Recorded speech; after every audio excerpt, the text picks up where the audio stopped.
বাসা থেকে বের হতেই পাশের বাসার ভাবি এসে জিজ্ঞেস করলো, কি খবর রিয়াদ, গরু কত নিয়েছে? জি ভাবি, 90,000 টাকা নিয়েছে।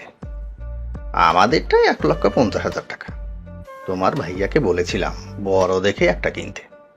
এত ছোট গরু দিয়ে কোরবান দিলে কেমন দেখায় না?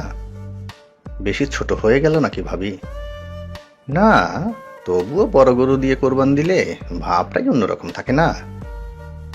আচ্ছা, তাহলে আমি এখন আসি। রাস্তার এক পাশ দিয়ে হাঁটছি আর নিজুমের সাথে ফোনে কথা বলছি। এমন সময় একটা পিচ্চি মেয়ে, 9 থেকে 10 বছর হবে, দেখে কিছু ফুলের মালা নিয়ে দাঁড়িয়ে আছে। ভাইয়া, একটা মালা নিবা? না, ফুল লাগবে না। নেও না ভাইয়া, মাত্র 50 টাকা। বলছি না লাগবে না, যাও তো। ভাইয়া, নিজে হাতের তৈরি মালা, সকাল থেকে একটাও বেচতে পারিনি। মেয়েটার প্রতি একটু মায়া হলো, তাই ফোনটা রেখে মেয়েটাকে বললাম, এগুলো তোমার নিজের হাতে তৈরি? হ্যাঁ, আমি নিজেই বানিয়েছি। বেশ সুন্দর হয়েছে। আমি ফুল অনেক পছন্দ করতাম, তাই বাবা আমার জন্য ফুল নিয়ে আসতো, আর সেগুলো দিয়ে আমি মালা বানাতাম। সেখান থেকেই আস্তে আস্তে শিখেছি। নাম কি তোমার? মিষ্টি। বাড়ি কোথায় তোমার? বাজারের পাশের গলিতে ঢুকতে প্রথম ঘরটাই। বাবা কি করে তোমার? বাঁধ ভাঙ্গা জোয়ারের মতো আস্তে আস্তে করে ভিজে যাচ্ছে মেয়েটার চক্ষুজোড়া। বাবা রিক্সা চালাতো। 6 মাস আগে একটা অ্যাক্সিডেন্টে বাবা আর হাঁটতে পারে না, অচল হয়ে যায় বাবার পা দুটি। মা অনেক আগেই আমাদের ছেড়ে চলে গেছে। বাবার অ্যাক্সিডেন্টের পর আমি এভাবে ফুল বেচি। বাবার কাছে আগে ঈদের সময় অনেক আবদার করতাম।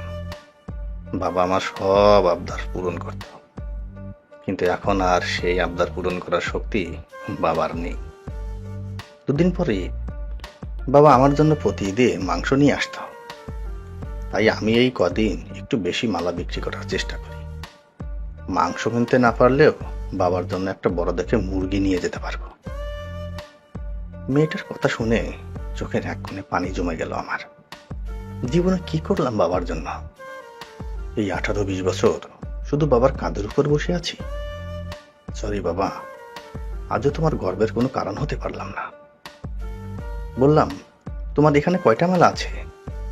মেয়েটি এবার হাস্যোজ্জ্বল মুখে বলল, ভাইয়া 10টা। সবগুলো আমাকে দাও। এত মালা দিয়ে কি করবেন? আমার এক বন্ধুকে দিব। হাসি মুখে বলল, নিন ভাইয়া। আমি পকেট থেকে 1,000 টাকা দিয়ে বললাম, নাও।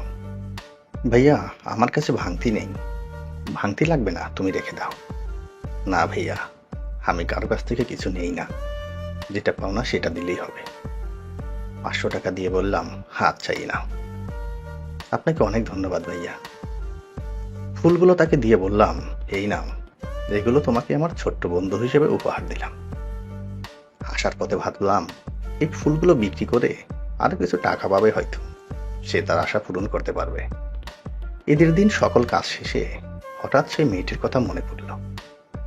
টিফিন বাটি করে কিছু রান্না করা মাংস আর কিছু রুটি নিয়ে গেলাম সেই ছোট্ট বন্ধুটার জন্য, সাথে কিছু কাঁচা মাংস। একটা ছোট্ট বাড়ি, মিষ্টির ভিতরে তার বাবাকে খাইয়ে দিচ্ছে। সে আমাকে দেখেই একটা হাসি দিল। এগুলো তোমার জন্য, বন্ধু হিসেবে আনলাম।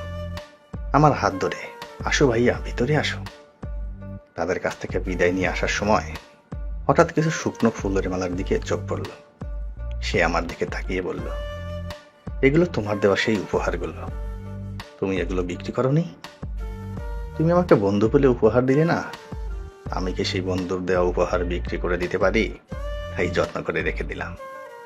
আসলে গরু বড় হোক আর ছোট হোক, লজ্জা বা গর্বের কোনো বিষয় নয়। আমাদের আশেপাশে প্রতিবেশীরা যারা কোরবানি দিতে পারছে না, তাদের পাশে দাঁড়ানোটাই বড় বিষয়।